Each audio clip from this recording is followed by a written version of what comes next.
Bienvenue dans ce nouveau focus présenté par Icon Biblio, le projet qui vous fait découvrir de beaux livres photos. Nous t'embarquons écouter nos invités, enchantés de partager leurs livres adorés.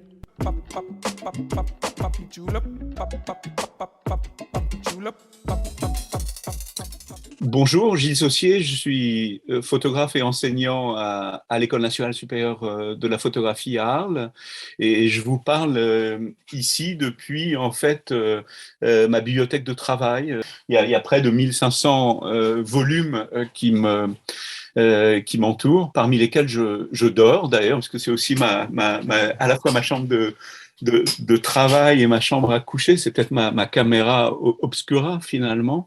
Tous les livres des différentes disciplines dont je me nourris, c'est aussi important pour moi de les avoir à à portée de main pour pouvoir les partager aussi avec les étudiants. Voilà, je les prends avec moi quand je fais des cours ou des rendez-vous individuels. J'ai la possibilité de les prêter, donc c'est aussi important voilà, que ces livres puissent passer de main en main. Le premier livre que j'ai choisi de vous montrer et de partager, c'est le livre d'Anne Meglin-Delcroix, Esthétique du livre d'artiste.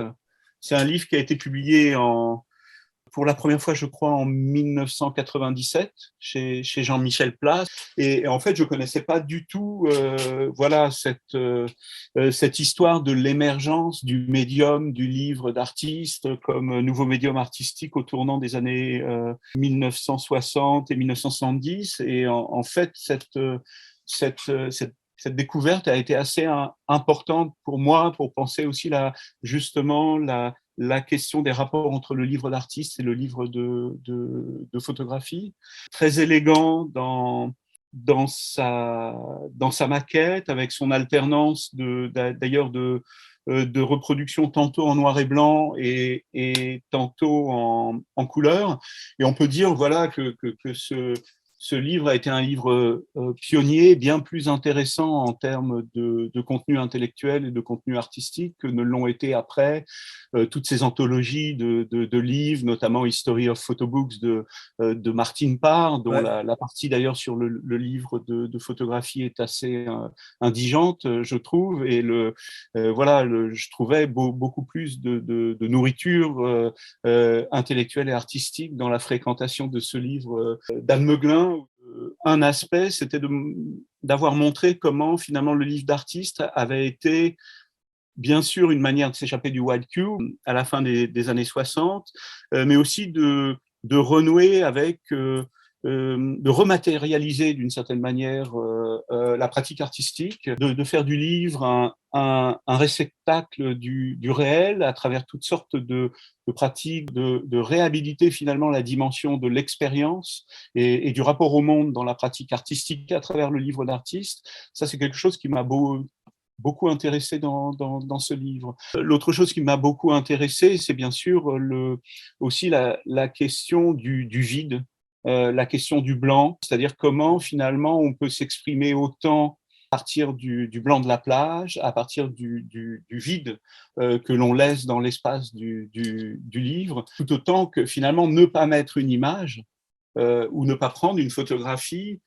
Ça peut être autant prendre position que rajouter une image ou prendre une photographie. Moi, ce qui m'intéresse dans le fait qu'Anne Meglin ait choisi Rochet un peu comme figure emblématique, c'est je dirais, la dimension programmatique et performative des livres d'artistes de Rochet, qui sont finalement des livres dont le mouvement est on pourrait dire, est du contenant vers le contenu. C'est-à-dire que Rochet a toujours dit avec une pointe peut-être de coquetterie, mais enfin, il a dit que dans 26 Gasoline Station, le plus important pour lui, ça avait été de définir le format de la couverture et de placer le titre de la couverture, et qu'ensuite, finalement, son livre aurait pu accueillir n'importe quelle photographie presque. Voilà. Pour rebondir voilà, sur les livres de Rochet.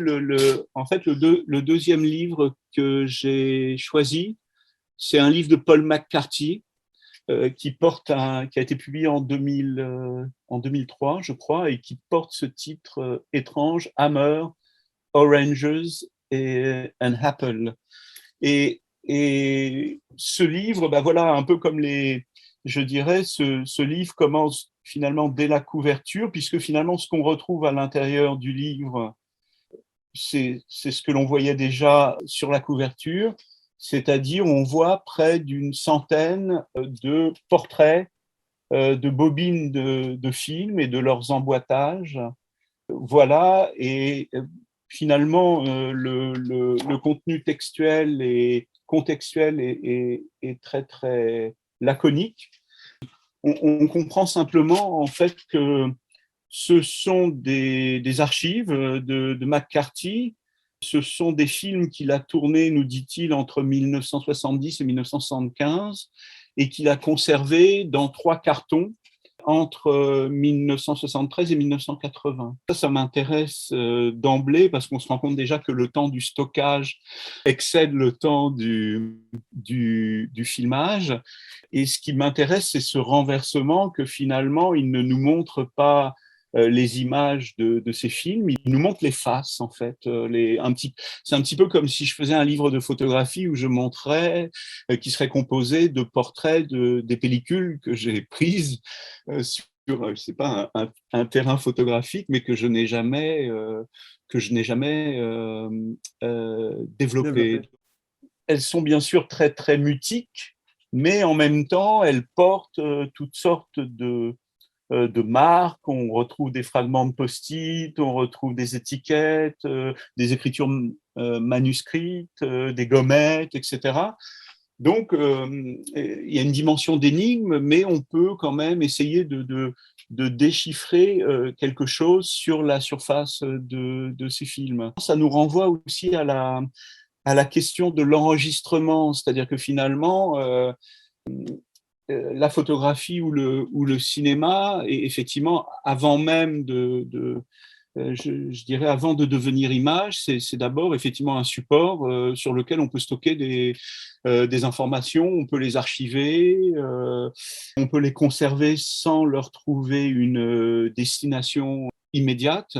Et donc, l'idée aussi que la photographie, avant d'être une image, elle est une pratique d'enregistrement, dans laquelle on peut se dépenser, on peut s'absorber complètement. Et ça rapproche d'ailleurs la pratique photographique de la pratique de l'enregistrement sonore, d'être à l'écoute, voilà, de capter quelque chose. Et je pense toujours à cette phrase de Godard qui dit « Trop de cinéastes confondent une caméra avec un projecteur ». Cette idée que voilà, l'outil cinématographique ou photographique, il n'est pas là pour projeter son imaginaire ou ses fantasmes sur le monde et les autres comme sur un fond d'écran, mais qu'en fait, une caméra, ça sert d'abord à enregistrer. Le troisième livre que je présenterai, c'est Bunker Archéologie de Paul Virilio. Bunker Archéologie a été publié pour la première fois, voilà, dans cette revue beaucoup plus tôt, dans un format qui est voilà beaucoup plus grand. Et aussi, ce qui est important, c'est que là, on est sur un papier offset avec aussi une trame beaucoup plus forte.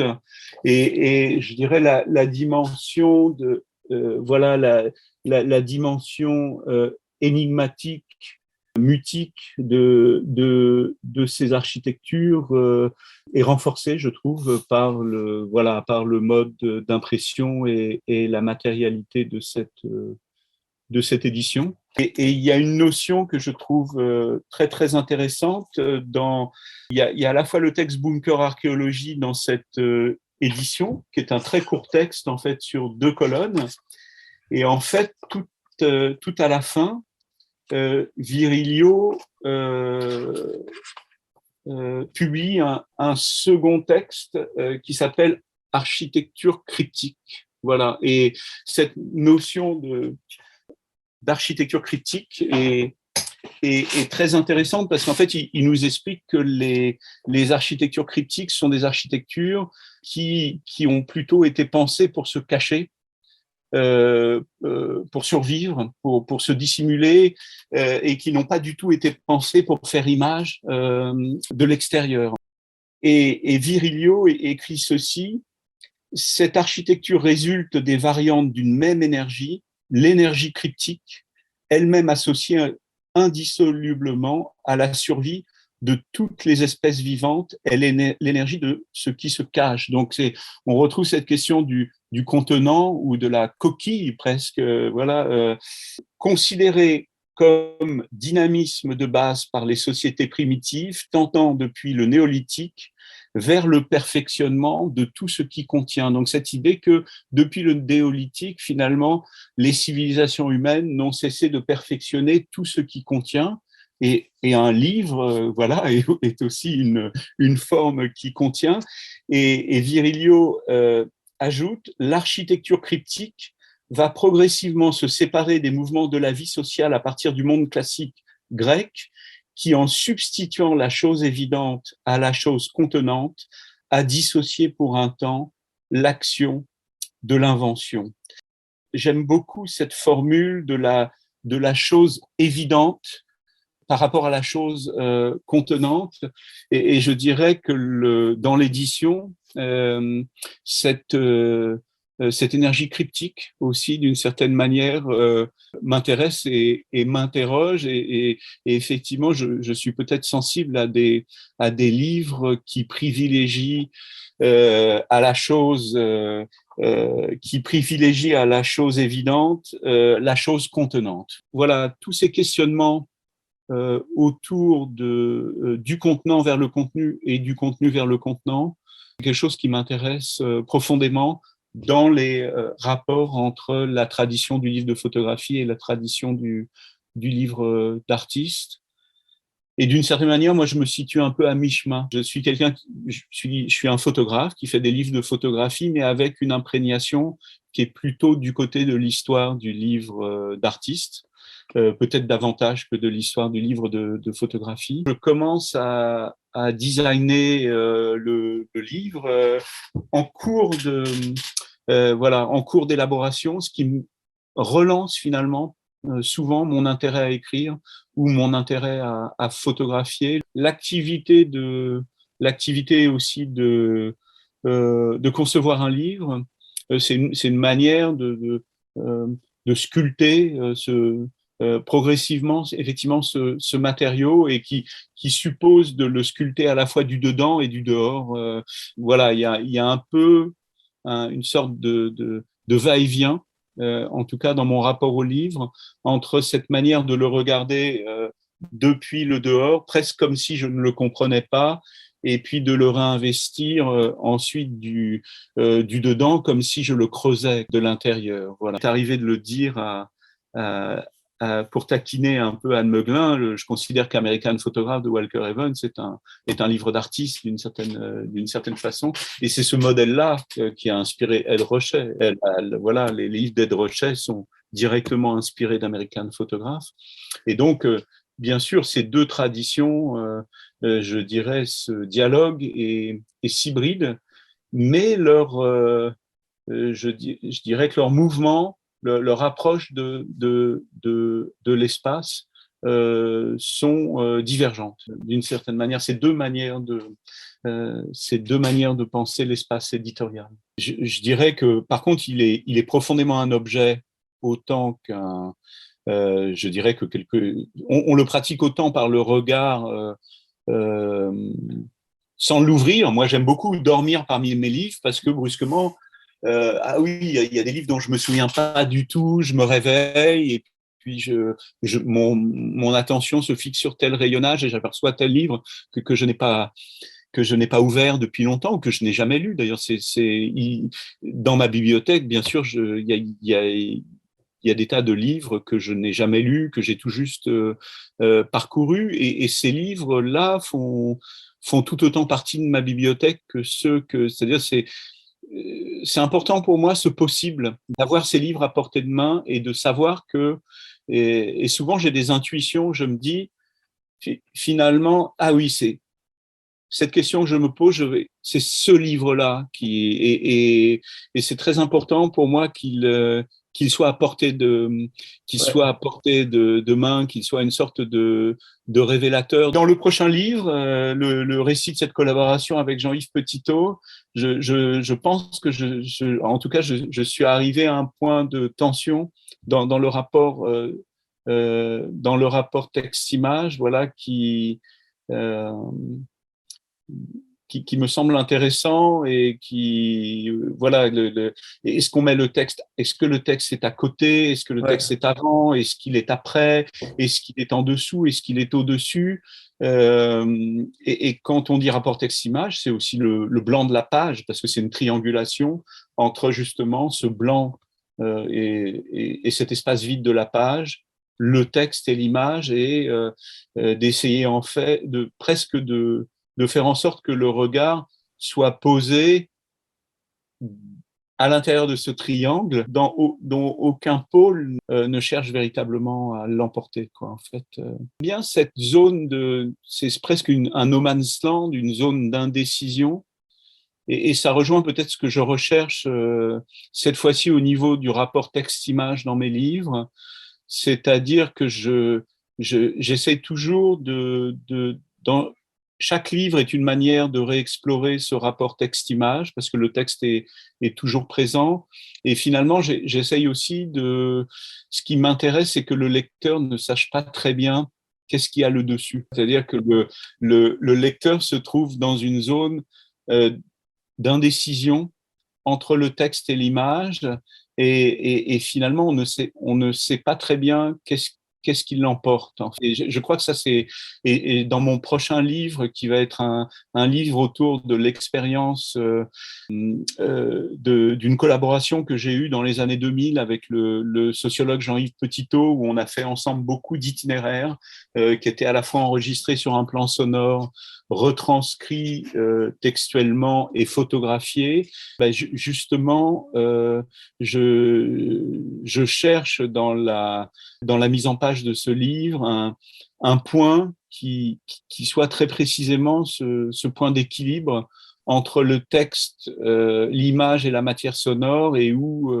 finalement la photographie n'est pas dominante, mais la photographie n'est pas non plus au service du texte. En fait, elle a sa propre autonomie, mais je ne crois pas que l'autonomie, cette idée que la photographie aurait plus d'autonomie parce qu'on mettrait le texte à distance et qu'on le relèguerait tout à la fin du livre. Voilà, ce n'est pas du tout quelque chose à quoi j'adhère. Effectivement, il y a bien d'autres livres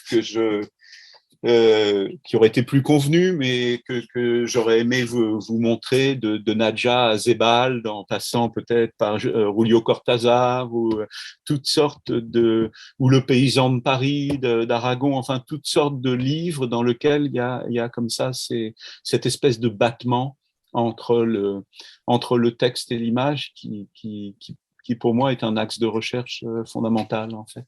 Voilà, j'essaie aussi de faire des livres qui interrogent notre conditionnement culturel d'une certaine façon. À partir du moment où vous mettez un texte dans un livre, quelque part, dans l'esprit du lecteur, ce texte a toujours le dessus.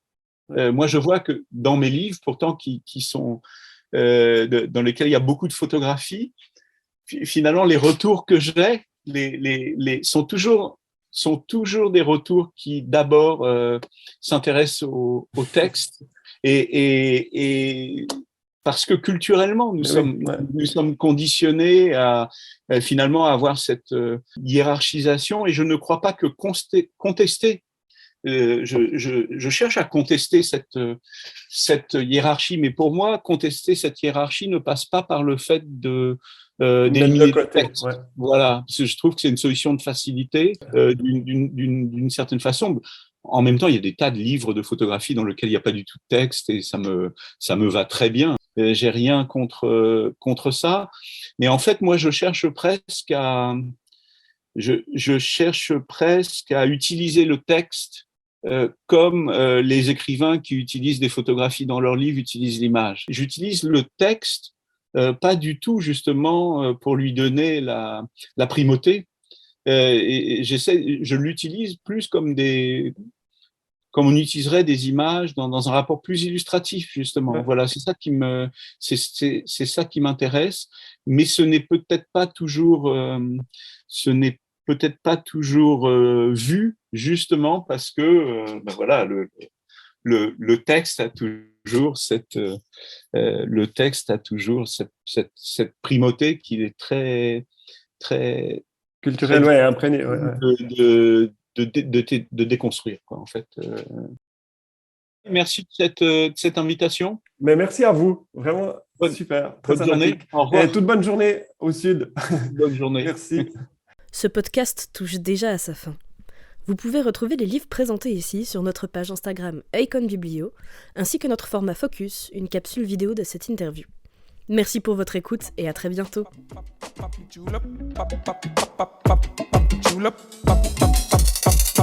Woo!